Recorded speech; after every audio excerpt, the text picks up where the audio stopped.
The iPhone 16 Pro gets a bigger display and the 5x tetra prism zoom from the Max without a price hike.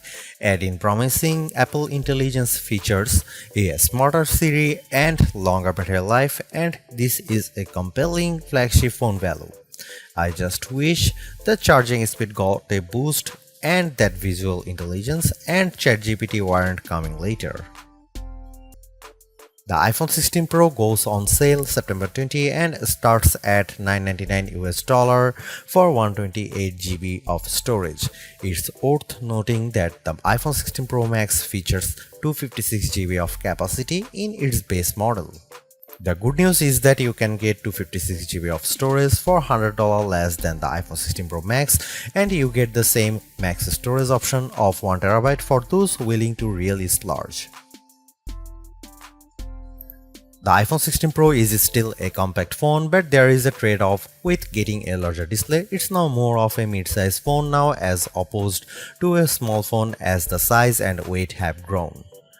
This handset measures 5.89 by 2.81 by 0.32 inches and weighs 7.03 ounces compared to 5.77 by 2.78 by 0.32 inches and 6.6 ounces for the iPhone 15 Pro. So the new iPhone is taller and wider and just as thin, but there's some more heft to it.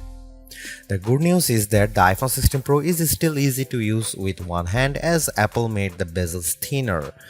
The design should be more durable too, as Apple claims that the ceramic shield display is 50% tougher. Plus, the band is still made of titanium, which is more durable than aluminum. The iPhone 16 Pro colors aren't very flashy compared to the regular iPhone 16. There's white titanium, black titanium, natural titanium, and the new desert titanium, which is like a soft rose gold. I prefer the desert hue because it looks new.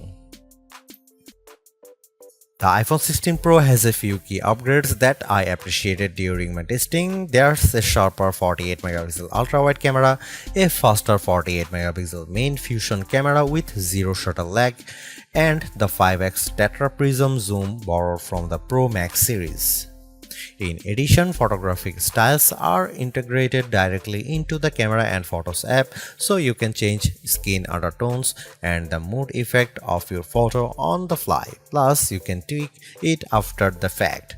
To test the iPhone 16 Pro's faster performance, I had my son take a photo of me shooting a jump shot side by side with the iPhone 15 Pro, and the result is brighter and more detailed image. How does the iPhone 16 Pro compare to the best camera phones? I shot a number of pictures using the iPhone 16 Pro alongside the Samsung Galaxy S24 Ultra and the Google Pixel 9 Pro XL to find out. I put the ultra-wide camera to the test on the iPhone 16 Pro with this shot of a beach and Apple comes out on top. The colors are more natural through the iPhone versus the Galaxy S24 Ultra, and Samsung's peak looks distorted on the right side by the flowers. Here are some camera samples of iPhone 16 Pro.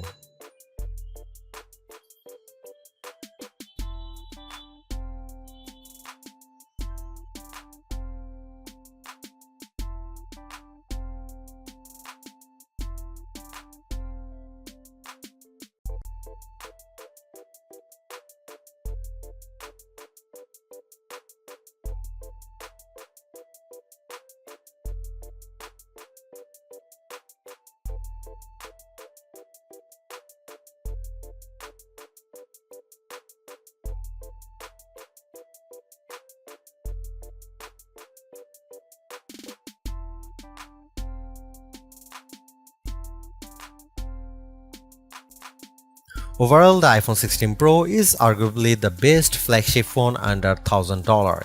You get the same excellent cameras as the iPhone 16 Pro Max for $200 less, and I think the screen is big enough at 6.3 inches while being easy to use with one hand. I also like the improved battery life, handy camera control, and compelling audio mix feature for videos. The Apple Intelligence capabilities such as writing tools, the new Siri, and cleanup show promise, but some of the more exciting features like ChatGPT integration, image playground, and the Google Lens like visual intelligence are coming later.